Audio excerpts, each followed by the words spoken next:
Hello students, welcome. In this video we're going to see controlling.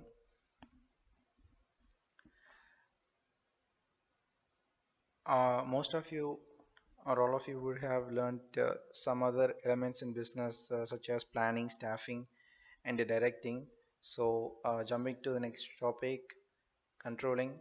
We're going to see what controlling means and how it influences a business activity. So controlling is a word we have heard before. Basic meaning of controlling refers to two things. One is influencing the actions and behavior of people, and another thing is influencing the course and happening of events. So influencing the actions of people means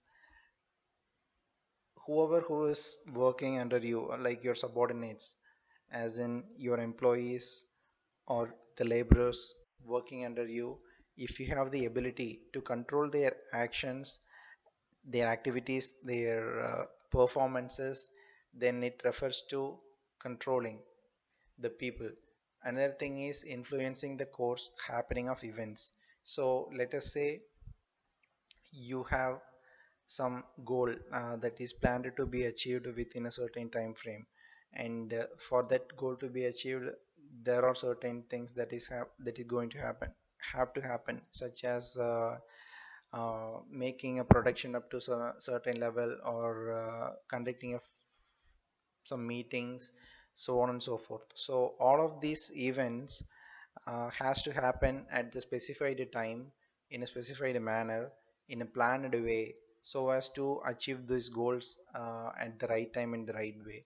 So influencing that kind of events will result in the planned achievement of the goals of a company. So controlling refers to either influencing of people's behavior, or it also refers to influencing the of happening of certain events. So in order to achieve the planned results, in order to achieve the goals of an organization, a manager controls his or her subordinates. So his or her subordinates is expected to deliver certain activities that needs to be performed within the certain time frame. So only then that actions will result in the achievement of goals, the achievement of the plans, whatever that is being made in an organization. So therefore it is the duty of the manager to make sure that the subordinates are performing their functions well. Therefore the manager is expected to impose certain control over his subordinates. So business studies tells us that the controlling function is a goal oriented function.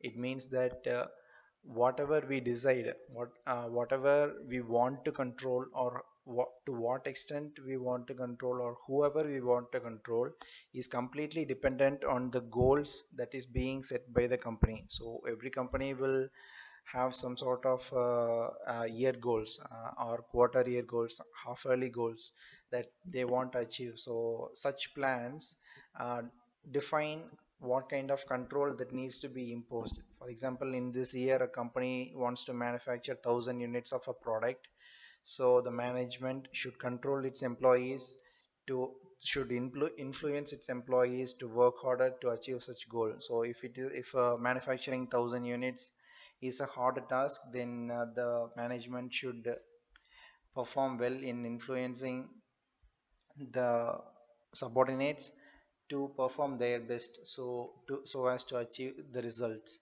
So controlling is a goal oriented function. Impose of control can be done in two ways, as we have seen in the definition before. Controlling refers to both influencing the people and also influencing happening of certain events. So the first kind is living beings. So the people refers to the people that are working under a management. For example, the employees, laborers, so on and so forth, whomsoever that may be. If they are working under a management and they are being influenced by the management, it's called imposing control over the people. So influencing control over the non-living things refers to whatever the non-living things that is under the influence of a management. For example, the resources. Resources refers to what in a business? Resources refers to the assets, the cash in hand, the the expenses that is made by the business.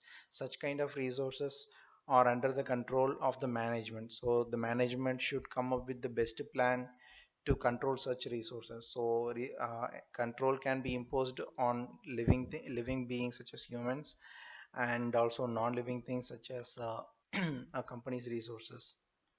So controlling, we have seen what controlling means. So now we will see the importance of controlling in a business organization. So controlling is one of the most important elements of a management. It is so important that controlling is considered as the primary duty of a manager. So that says it. Business studies tells us that the primary duty of a manager is controlling. So it is important. It is controlling is considered important in each and every single organization. So for every organization, controlling is necessary. But more especially, it is considered as the most important in some of the pillar institutions of a country, such as the educational institutions, the military, hospital, government agencies, so on and so forth. So controlling is considered the number one element in these kind of institutions, as they are critical to any nation. So importance of controlling, we have been given some 6 points about explaining us what are the importance of controlling. We'll see it one by one.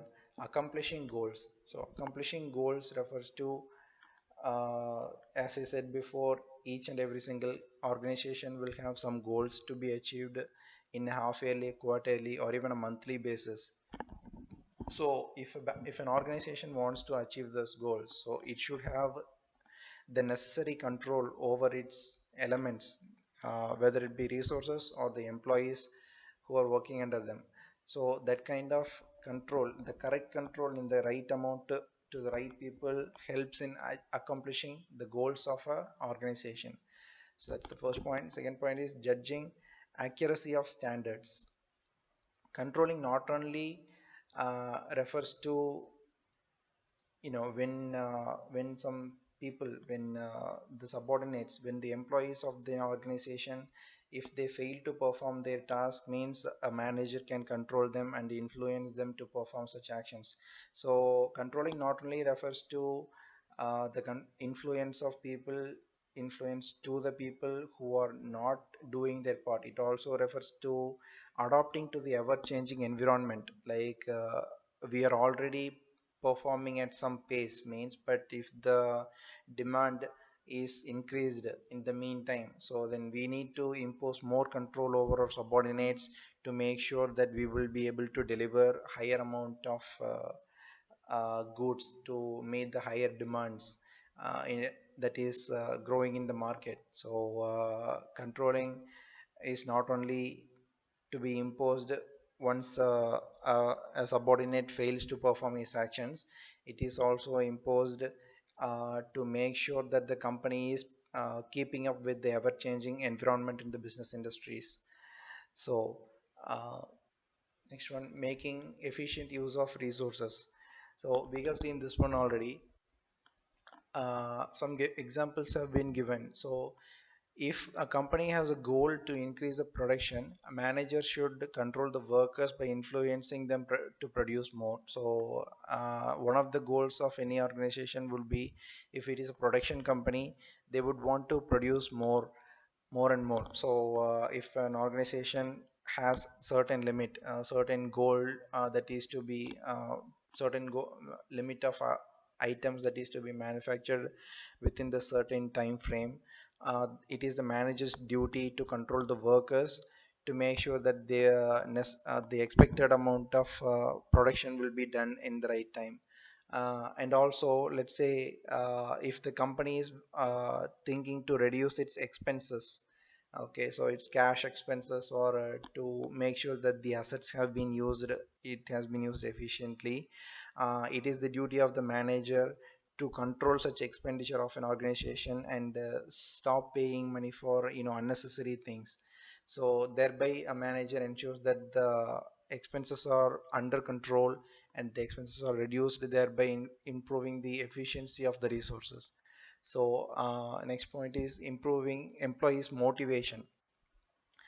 We have seen in the previous chapter how motivation helps the employees to work harder and everything. So in controlling also, a good control system will not only impose regulations on its employees to you know give this amount of work to perform this task in the certain time frame. Sometimes imposing that kind of control can backfire into the management. So to avoid that, the controlling system will incentivize the employees, telling them that if you work this much, if you work hard, then we will pay you more. So that kind of offers helps to create motivation among the employees to work harder, to perform well and everything. So one of those motivations can be giving them an appraisal or giving them a higher pay or a promotion, so on and so forth. Ensuring order and discipline. So yeah, as students we would have come across this plenty of times when our teachers control you in the school to ensure there is a discipline, there is order in the class, there is order in the school and so on. So in organization also, a good management would impose necessary control over its employees, over the laborers or whoever it is, to ensure that they are working in a disciplined way, to ensure that there is a workable environment, to ensure that there is a quiet environment that favors for business. So and also to avoid a disorder and dishonesty among the employees. So in an organization, it's not a strict environment, it's not like a school or anything, but still there is some kind of control that needs to be imposed just to make sure that the employees are performing correctly, and no kind of dishonesty or disorder is being done in the working environment. So to ensure that, the management will impose certain controls, will have to impose certain controls over the employees. So facilitating coordination in action. We have seen that the management will impose control over its employees, and it's not only a partial control is enough. So a management should control various departments at the same time, various levels of staffs at the same time, various materials, not only the inventory, the fixed assets, uh, tangible and intangible assets, everything needs to be controlled at the right amount in the right time, to ensure that there is a synchronization, there is between them. So if you're trying to control the expenditure of a company, if you're trying to reduce the monetary expenses but you're not controlling the expenses made for inventories, you're not controlling the efficiency of the assets that is being used, then there is no point in controlling the monetary expenses only. So if you are to control the resources or the people in your company, the control should be 100%. So only there will be a synchronization. The best point about this is this kind of synchronization improves the efficiency of an organization by a very large scale. So even a small control, if it is synchronized in the right way, it will result in a huge profit for the company. So that those are the importance of controlling. In our next session we will see the limitations of controlling, along with the relationship between controlling and planning, and also a few elements of how to impose control in the management. Thank you very much.